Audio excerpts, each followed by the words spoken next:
Hindupuram MGM రోడ్డులోని మైదానంలో అనంతపురం జిల్లాలోనే అత్యంత పెద్ద ఇండోర్ స్టేడియం నిర్మాణానికి 1986 జనవరిలో అప్పటి ముఖ్యమంత్రి ఎన్టీఆర్ భూమి పూజ చేశారు. ఆ స్టేడియం నిర్మాణం పూర్తయ్యాక 2001 డిసెంబర్లో ప్రారంభించారు. ఈ స్టేడియంలో షటిల్, బ్యాడ్మింటన్ ఆటల్లో శిక్షణ పొంది వందలాది మంది యువత జాతీయ స్థాయిలో రాణించి పతకాలు సాధించారు. ఇంతటి ప్రత్యేకత ఉన్న ఈ స్టేడియం స్వల్ప మరమ్మతులకు గత వైసీపీ ప్రభుత్వం 10 లక్షలు కూడా ఇవ్వలేకపోయింది. దీంతో స్టేడియం శిథిలావస్థకు చేరి మందుబాబులకు ఆవాసంగా తయారైంది. ఎన్టీఆర్ నిర్మించిన స్టేడియం శిథిలం కావడంపై తొలితరం క్రీడా కోచ్లు ఆవేదన వ్యక్తం చేస్తున్నారు. తెలుగుదేశం గవర్నమెంట్ ఉన్నప్పుడు ఇది జరిగింది పని, వైసీపీ వస్తేనే స్టాప్ అయిపోయింది. అప్పటి నుంచి దీంట్లో ఎవరు దాన్ని పట్టించుకోవాలి నాతులు లేరు. అసాంఘిక కార్యక్రమాలన్నీ దీంట్లో జరుగుతూ ఉన్నాయి. దీన్ని అప్పటికే నాతులు లేరు. మేము స్టేడియంలో కోచింగ్ ఇచ్చి 250 మందిని స్టేట్ వైడ్కి తీసుకొని పోయినాం సార్. అక్కడ షటిల్ ఇప్పుడు ఆదరణ లేదు సార్. ఇప్పుడు పే అండ్ ప్లే అట్లా ఇండోర్ స్టేడియం రెండు మా స్టూడెంట్సే నిర్మించినారు సార్. ఇక్కడ దాంట్లో అందరూ పోలేరు కదా సార్.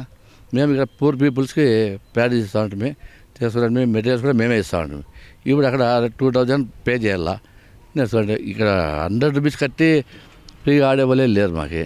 గత టీడీపీ ప్రభుత్వం క్రీడల అభివృద్ధి కోసం క్రీడా వికాస్ పథకాన్ని ప్రవేశపెట్టింది. ఈ పథకంలో భాగంగా నూతన ఇండోర్ స్టేడియంల నిర్మాణానికి నిధులు మంజూరు చేసింది. ఈ క్రమంలోనే ఎన్టీఆర్ స్టేడియం క్రీడాకారులకు సరిపోవడం లేదని, అదే మైదానంలో కొత్తగా మరో స్టేడియం నిర్మాణానికి 2017లో చంద్రబాబు ప్రభుత్వం అనుమతి ఇచ్చింది. కొత్తగా నిర్మించే స్టేడియంలో 2 షటిల్ కోర్టులు, టేబుల్ టెన్నిస్ హాళ్లను అత్యాధునికంగా నిర్మించడానికి ప్రణాళిక సిద్ధం చేసింది. దీంతో పాటు స్టేడియం లోపలే క్రీడాకారుల కోసం ఆధునిక పరికరాలతో జిమ్ ఏర్పాటుకు అనుమతి ఇచ్చింది. వీటన్నిటి కోసం 2 కోట్లను గతంలో టీడీపీ ప్రభుత్వం మంజూరు చేసింది. 2018లో పనులు ప్రారంభమవగా 2019 ఎన్నికల నాటికి 39 లక్షల విలువైన 45% పనులు పూర్తయ్యాయి. ఎన్నికల అనంతరం అధికారంలోకి వచ్చిన జగన్ ప్రభుత్వం స్టేడియం నిర్మిస్తే టీడీపీకి అక్కడి ఎమ్మెల్యే బాలకృష్ణకు మంచి పేరు వస్తుందని భావించి పనులు వెంటనే నిలిపివేయాలని ఆదేశించింది. దీంతో కొత్త స్టేడియం నిర్మాణం శిథిలావస్థకు చేరింది. గత వైసీపీ ప్రభుత్వం యువతకు చేసిన ద్రోహం అంతా ఇంతా కాదని క్రీడాభిమానులు, విద్యార్థి సంఘం నాయకులు ఆవేదన వ్యక్తం చేస్తున్నారు. వైఎస్ఆర్సీపీ వచ్చినప్పటి నుండి దీన్ని కూడా పట్టించుకునేవారు లేరు. సో ముఖ్యంగా ఇప్పుడు మనకి చాలా అవసరం అన్నమాట. సో అనేక మంది యువకులు ఇవి లేకుండా దానివల్ల ఇబ్బందులు పడుతున్నారు. సో అసాంఘిక కార్యక్రమాలు కూడా చాలా జరుగుతున్నాయి ఇందులో.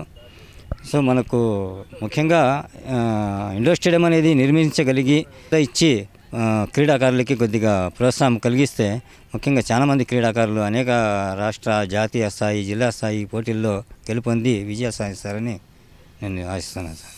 నందమూరి బాలకృష్ణ గారు ఏదైతే తన తండ్రి పేరు మీదుగా ఈ స్టేడియంని పూర్తి చేయాలని చెప్పి కూడా మేము ఈరోజు విజ్ఞప్తి చేస్తున్నాం. ఇక్కడ ఉన్నటువంటి క్రీడాకారులకి మంచి నైపుణ్యము, శిక్షణ కావాలంటే ఖచ్చితంగా ఈ స్టేడియాన్ని పూర్తి చేసి ఇక్కడ ఉన్నటువంటి క్రీడాకారులకు అందించాలని చెప్పి కూడా విజ్ఞప్తి చేస్తున్నాము.